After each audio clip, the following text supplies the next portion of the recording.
नमस्कार, आप देख रहे हैं नेक्स्ट 9 न्यूज और मैं हूं आपके साथ मनीष कुमार सैनी। बिहार की 4 विधानसभा सीटों पर उपचुनाव की तैयारियां तेज हो चली हैं और ऐसे में प्रशांत किशोर ने जिस तरह से अपने जनसुराज अभियान को 2 अक्टूबर को पार्टी में तब्दील करते हुए अपनी पार्टी का लॉन्च किया और उसके बाद बिहार के अंदर आगामी विधानसभा चुनाव में सभी सीटों यानी 243 सीटों पर चुनाव लड़ने का ऐलान भी कर दिया। लेकिन उससे पहले बिहार के अंदर 4 विधानसभा सीटों पर उपचुनाव की यहां तैयारियां शुरू हो चुकी हैं और ऐसे में प्रशांत किशोर चारों सीटों से अपनी पार्टी के प्रत्याशी उतारते हुए नजर आएंगे। लेकिन उससे पहले प्रशांत किशोर जिस तरह से लालू और नीतीश पर हमलावर हैं, उससे कहीं ना कहीं बिहार की राजनीति में समीकरण बदलते हुए नजर आ सकते हैं और ऐसे में इन 4 विधानसभा सीटों पर होने वाले उपचुनाव के बाद ही बिहार के अंदर आगामी विधानसभा चुनाव की रणनीतियां तैयार की जाएंगी और तमाम दांव पेच यहां चले जाएंगे। लेकिन देखा जाए जिस तरह से प्रशांत किशोर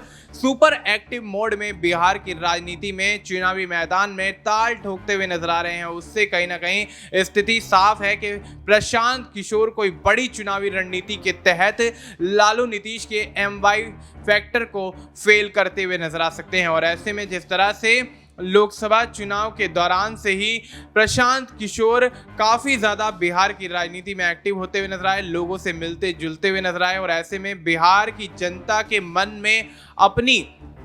पार्टी की इज्जत बनाने के लिए, अपनी पार्टी का वर्चस्व कायम करने के लिए जिस तरह से प्रशांत किशोर लोगों से मिलते हुए नजर आ रहे हैं, उनके बीच उनके मुद्दों को समझते हुए नजर आ रहे हैं और उन पर काम करने की जिस तरह से बात करते हुए नजर आ रहे हैं, स्थिति साफ है कि बिहार में उपचुनाव में कहीं ना कहीं प्रशांत किशोर कुछ बड़ा खेला जरूर कर सकते हैं और ऐसे में नीतीश कुमार और लालू यादव के RJD और JDU को बिहार की राजनीति में उपचुनाव में कोई बड़ा झटका जरूर लगता हुआ नजर आ सकता है और अगर ऐसा होता है तो बिहार के अंदर विधानसभा चुनाव में प्रशांत किशोर की राहें आसान होती और नीतीश लालू की राहें कठिन होती जरूर नजर आएंगी और ऐसे में इस स्थिति में बिहार के अंदर NDA किस तरह से आगामी विधानसभा चुनाव को लेकर रणनीति बनाएगा, ये देखना दिलचस्प होगा और इंडिया गठबंधन क्या कुछ बड़ा यहां पर करता हुआ नजर आएगा, ये भी एक बड़ा सवाल बिहार की राजनीति में उठता हुआ नजर आ रहा है। लेकिन प्रशांत किशोर इंडिया और NDA गठबंधन को टक्कर देने के लिए